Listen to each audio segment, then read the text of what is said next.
Welcome to Coach Chloe, The Journey to Self Love. This is the third episode of our first series. Today, we're going to talk about what I like about myself, but here's what we've talked about in previous episodes. Who you're becoming is greater than who you were before. The I factor means how do I get comfortable with this person I'm going to spend the rest of my life with? We also talked about what I love about myself, taking a journey inward to access your greatness. Your greatness is emerging.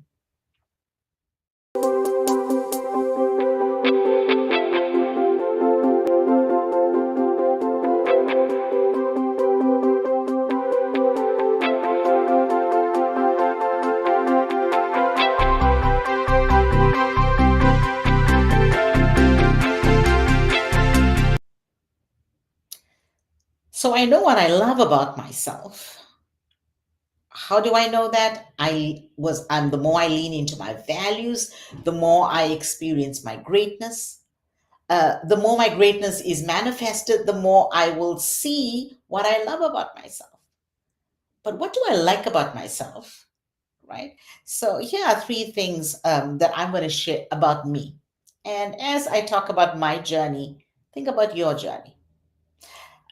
One of the things I like about myself is my kindness. But there are times when my kindness is mistaken for weakness. That's when people start to take advantage of my kindness. My kindness I've been complimented on my kindness.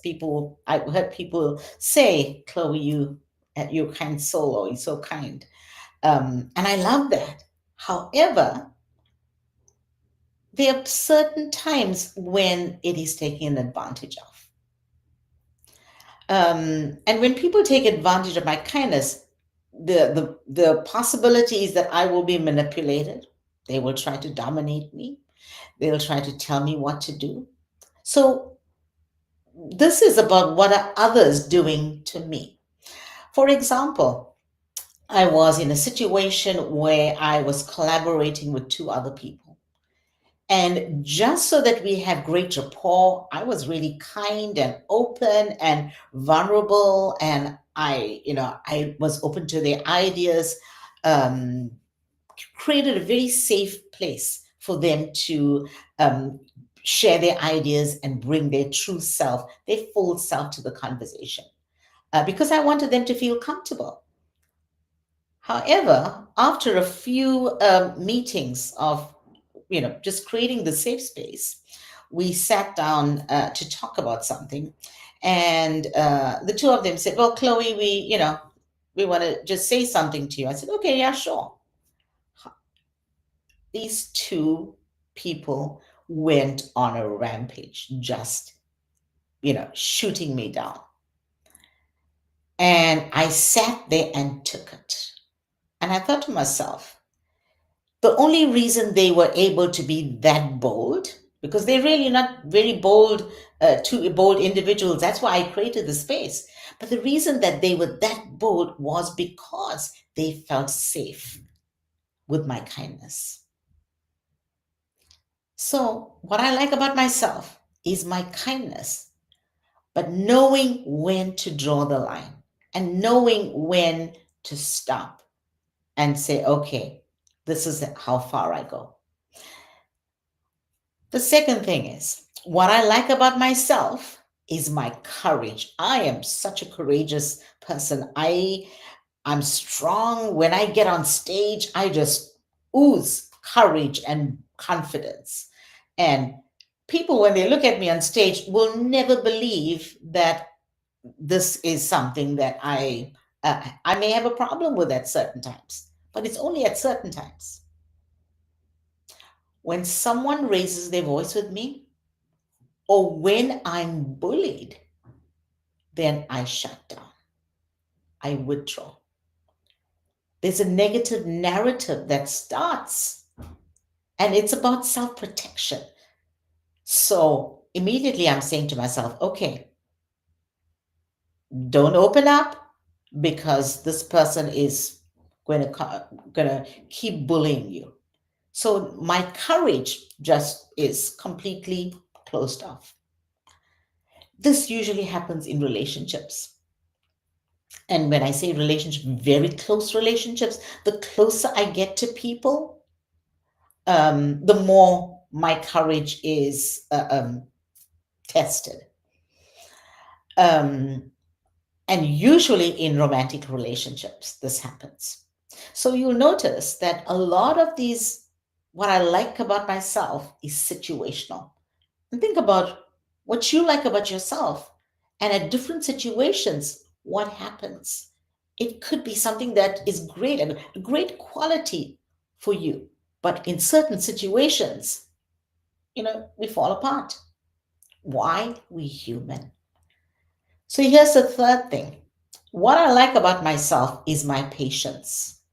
I'm a coach and I have so much of patience listening to people's challenges and opportunities that they want to share, aspirations that they have.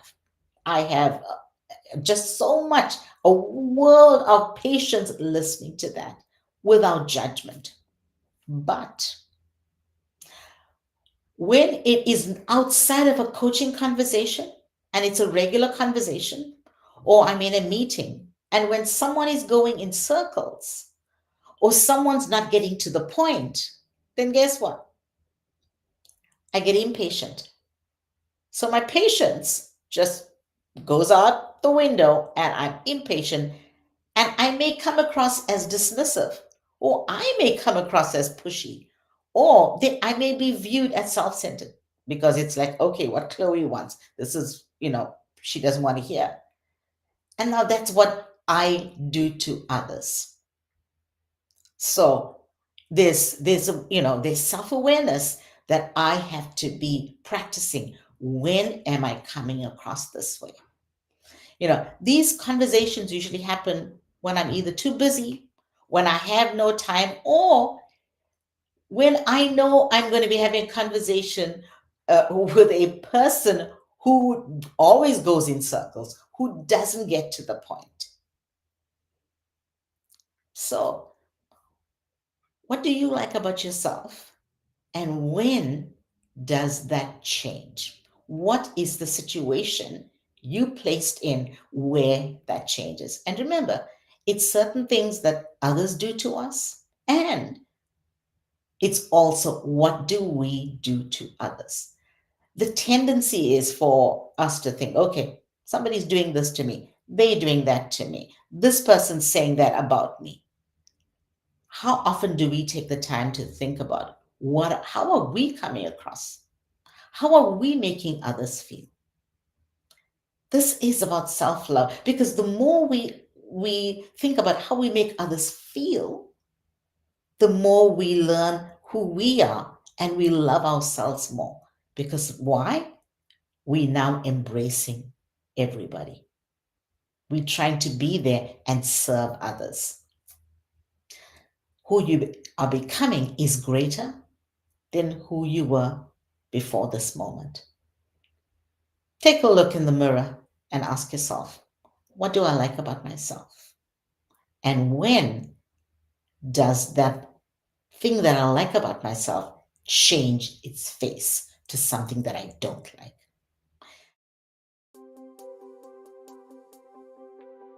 The next episode, we're going to talk about what I dislike about myself. When we look at social media, there's a lot of icons, and the three main icons is love it, like it, thumbs up, and dislike it. So next week, we're going to talk about dislike it.